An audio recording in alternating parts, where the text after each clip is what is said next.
You're listening to On the Daily. My name is Danielle McCleary. I am your host. In today's episode, I am discussing obligatory energy in life, in business, in relationships. I don't do obligatory energy like at all. And if it feels like a need to or a should do, then it's a no. And so if you feel like your business could thrive so much better, if you could just say no, just say no. All I want to do is say no. All I want to do is say no more often. If that's how you feel, then this episode's for you. So keep on listening. Hey, friend. Welcome to On the Daily. I'm your host, Danielle McCleary, and I am a quantum business coach. I'm the host of this podcast. I'm a multi-six-figure entrepreneur, co-founder and president of Hype You Media, and CEO of Danielle on the Daily Coaching. What I'm really interested in is helping you live a life and have a business that is a full body yes. So through all of my education and all of my experience, I'm bringing you 2 episodes a week where I will guide you and give you the tools necessary to scale a massive, sustainable, and sexy business using your intuition, wealth energetics, and human design. What we can call it is business biohacking. So if you're down for that, then I say let's frickin' go. I'm so glad you're here.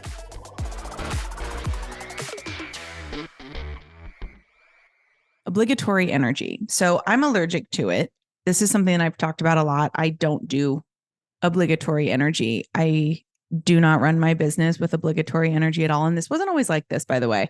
This is coming from somebody where my transformation has literally been, I used to be the yes man, do the most, as much as I can do in order to get shit done. Like that was who I was. And on paper, it looked really good. On the inside, I felt like I was drowning, right? I was just like sucking down this constant feeling of not feeling like I was enough, of feeling like I wasn't doing enough, of feeling like I was never going to make it. And this feeling of if this is success, I don't want it. So I'm telling you all of this because I used to be where a lot of people are, which is in that space of how is this sustainable? And so now I am not available for obligatory energy. And I mean like the obligatory energy that is, I need to do that. I should be doing this. I have to do this. These are the things I have to get done today. These are the things I should be doing. And that feeling of I have to get this done. It's not coming from a place of desire. In fact, obligatory energy is the opposite of desire. It's the opposite of peace, joy, alignment. It is stress. It is fear. It's coming from a place of lack. It's coming from a place of scarcity. It's coming from a place of I don't feel like I'm enough, so I'm going to do the most in order to prove it. And I think if you're running your business like this, it might look really good on paper now, but eventually it like burnout will happen. Eventually you will resent your business. And so if you're running your business in this way of everything I do is I have to do it, everything I do feels like a should, I'm telling you, there's a better way to do it. And so I say this because I used to be the yes man. I used to be the person who needed to do the most in order to feel like I was successful. And now I am very happy to say I do the least and I make the most. And I am a CEO who says no most often. And that is because I made a decision and I chose very, very clearly that I would no longer be available for anything that was not energetically mutually beneficial. So I'm not giving 80 while somebody else gives 20. I'm not doing things because I feel like I have to. I'm not putting out programs strictly from the point of I need to do this so I can make money. I don't let people work with me or for me that feel obligated to be there. If I have somebody who works with me and they say, like my assistant the other day messaged me and said, hey, I had a tough weekend. I'm actually going to turn my phone off and take the rest of the day off. That's fine with me because even though there's like tasks that she probably could have gotten done that day, I would rather her come back to that when she's in an energy of desire and in an energy of excitement and joy instead of feeling like she has to be there because she works for me. So I run my business this way. I run my relationship this way. My marriage, people say like, oh, I need you. I don't need my wife. My wife does not need me. We choose each other. And sometimes we choose to have space. We choose to do things separately, and we don't make that mean anything about ourselves. It's literally just we support each other to be our own whole. We're not, people say like, oh, I'm looking for my other half. I've never, there was a time when I looked for my other half, but with Breezy, I've never felt like a half of a whole. I've always been a whole. She's always been a whole. We come together, we build an even bigger whole. And that is because I don't do obligatory energy. I won't ever stay in a relationship because I feel like I have to be there. This goes for my friendships. If a friendship starts to feel like, oh, well, we've just known each other that long and we have to stay friends, I don't believe in that. I think that chapters can end, and I think that's a really beautiful thing. And it doesn't mean that you don't have reverence for those relationships that have ended, but it just means that we're not gonna be here because we think we have to. That's not a good energy. This is how I raise my son. My son chooses me, not because he feels obligated to. I transcended being needed in order to feel like I was a good parent. This is something that a lot of parents could work on. If you guilt trip your kids for wanting to go hang out with their friends, or if you are a divorced family and you guilt trip your kids because they'd rather stay with their dad or they'd rather stay with their mom, that's a problem. That says that you have not transcended the need to be needed. In order for you to feel like a good parent, you feel like you need to be needed. You need to be needed by your kid. And if you don't feel needed, you don't feel worthy. And you have to transcend that, because that's an obligatory energy. That's not a mutually beneficial energy. And so I can always say, like, by the time my kid is in high school, turns 18, I don't want him to need me anymore. Yes, he chooses me. Yes, we are best friends, but not because he feels like he has to be, because he wants to be. And I think I think when you choose to be unavailable for obligatory energy in your life, this is something that will transcend across all areas of your life, right? Because everything is connected. I don't eat kale because I feel like I have to because it's healthy. I don't like kale. I don't eat kale. Everyone says like, oh, in order to be a good vegan, you have to eat mushrooms. Like, I don't like mushrooms, so I'm not going to eat them. Similarly with my diet, I was plant-based for 16 years. I didn't eat meat or any animal products for 16 years. All of a sudden, my intuition was desiring eggs, which is weird because I never liked eggs even when I wasn't vegan. That's another podcast episode for another day. But I never liked eggs to begin with, but my intuition was telling me to eat eggs. And so I've started to incorporate eggs back into my diet.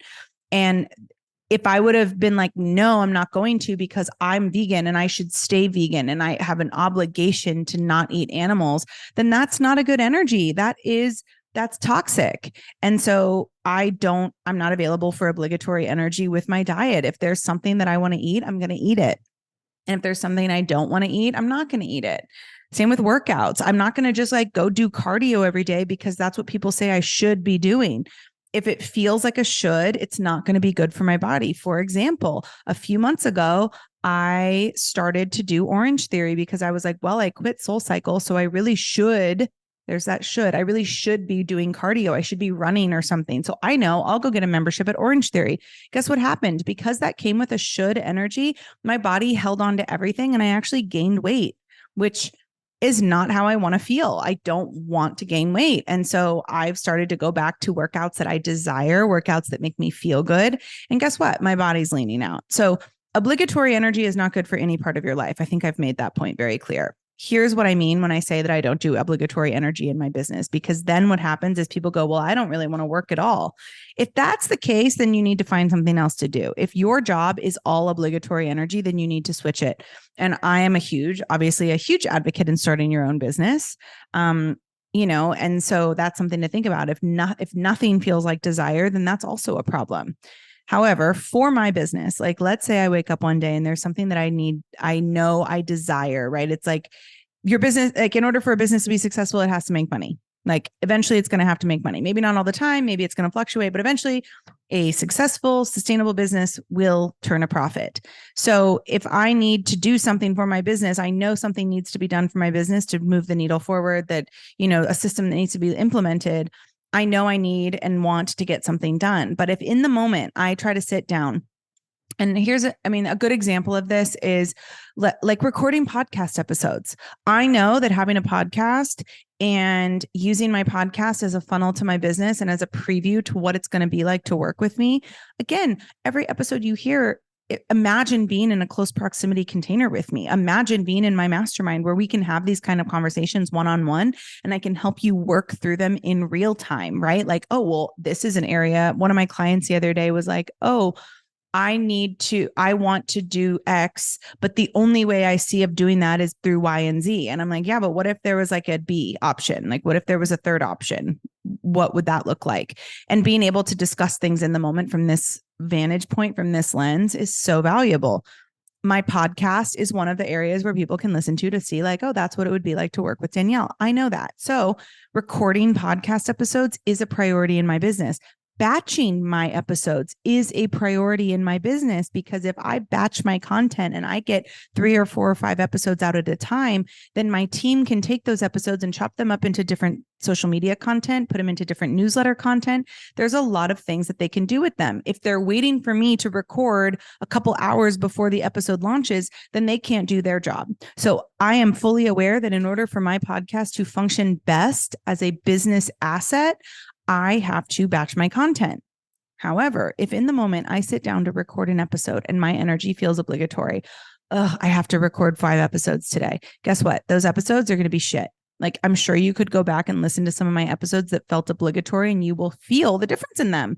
It doesn't feel good. It doesn't sound good. It doesn't hit you the same. Didn't hit me the same. And that's the reason. It's like, if it's boring to me, or if it feels obligatory to me, it's going to feel boring and obligatory to you as the listener. So if I sit down to record and my body is like, you don't want to do this right now, this is not where you want to be spending your time, guess what? I close the laptop and I go do something else. And maybe that something is take a walk. Maybe I do a workout. Maybe I take a nap. Maybe I watch some TV. Maybe I make tacos. I don't know, like whatever it is that I choose to do. Maybe I go spend time with my family. Maybe I do it. Maybe I don't do it today. Maybe I come back to it tomorrow.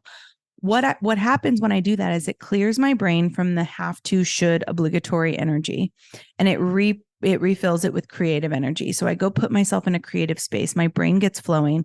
I think of the best podcast ideas when I am on a walk with my dogs. So I always bring my phone, and if I need to write notes, I can.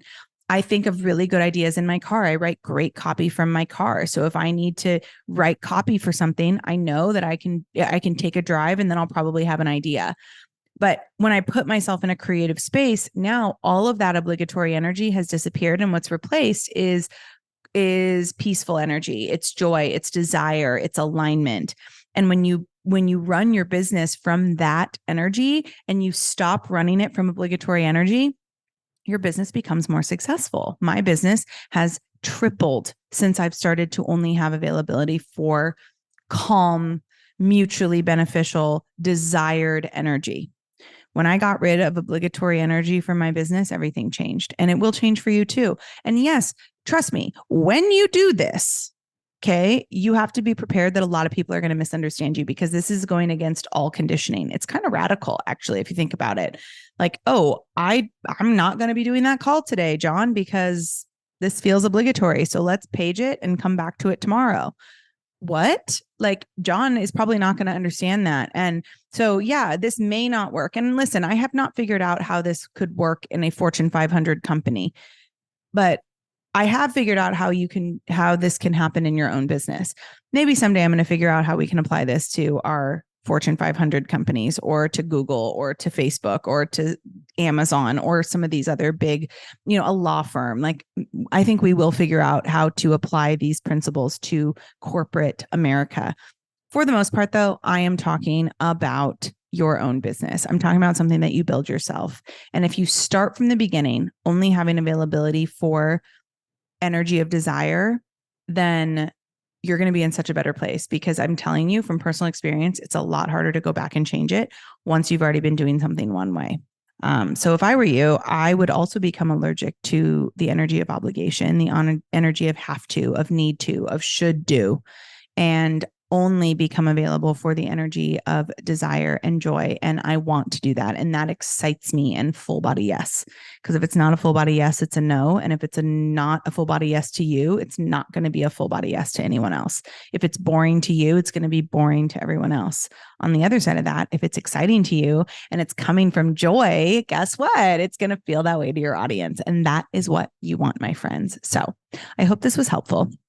I hope that this gave you some inspiration, maybe some motivation to think about your business practices and how you can reframe some things. I have a mastermind called Scale to Six, which is a rolling mastermind with a 6-month minimum commitment. And I am currently enrolling for later September or an October start. So if being in a group and having conversations like this one are on your priority list for the end of the year, I think that's awesome. And I would love to chat more about it. So you can click the link in our show notes, or you can DM me on Instagram at Danielle_on_the_daily. We can chat. I can send you an application, all the things. But with that, I love you. And I hope you have the most beautiful day ever. Talk to you soon. Bye.